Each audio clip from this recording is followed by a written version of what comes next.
I just want to give a very special happy birthday shout out to my buddy Parker. I was actually lucky. Happy birthday, Parker. Summer. He's a big fan of the Ed Coffee channel and a super cool guy. So this is probably a late video, so happy birthday. Hope it's a great one.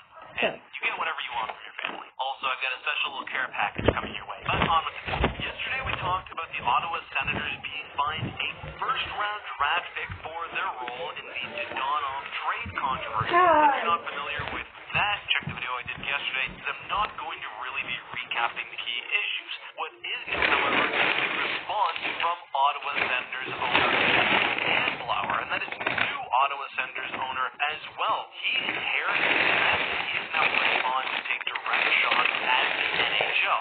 And I chose my words carefully there. Inherited. One of the key clips going around was him in a press conference yesterday saying, why I inherited this. A lot of people had quippy little remarks.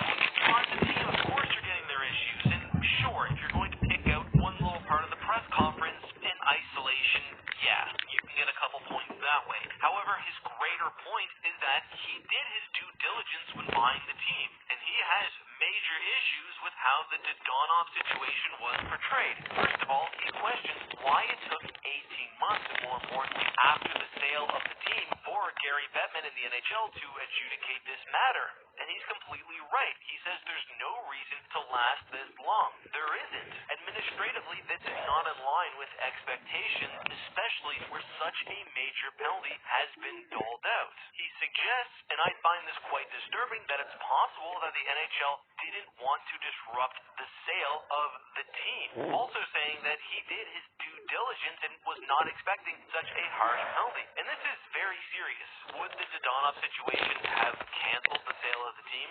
Probably not, but it very seriously could have affected the value he was willing to pay for a team about to lose a major asset, a first-round draft pick. If the NHL did plan things this way, it's extremely shady, and from an administrative law standpoint, he may have a legal claim against the league. Owners in the NHL don't usually speak about the league like this. Elliot Friedman was on Jeff Merrick's show today. He talked about how Michael Andlauer is pulling in Mark Cuban role here, and the league deserves to be called out. Even if you do think the penalty is fair, there's no reason for the timing to be like this. And for me personally, I don't think the penalty is fair. And people are also complaining about the NHL's lack of communication. And don't forget, the Ottawa Senators did also just get dinged with the Shane Pinto thing. We don't know the exact details, but it seems more and more like Shane Pinto was probably using a proxy to gamble when he was out of certain jurisdictions.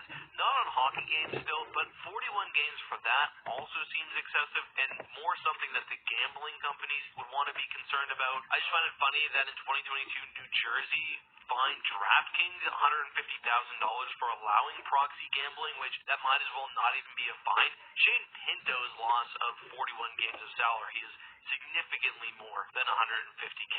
Overall, I'd be very frustrated as Michael Andlauer. He was a minor owner in the Montreal Canadiens, so it's not like he's new to the NHL shenanigans, but he's really been hit several times here. And I can't say I feel bad for him. I mean, he owns a sports team, but it doesn't feel fair. As another huge angle to the story, Ottawa did also fire GM Pierre Dorion because of this situation. Right now, Steve Staios is sitting in as interim general manager. And again, if you're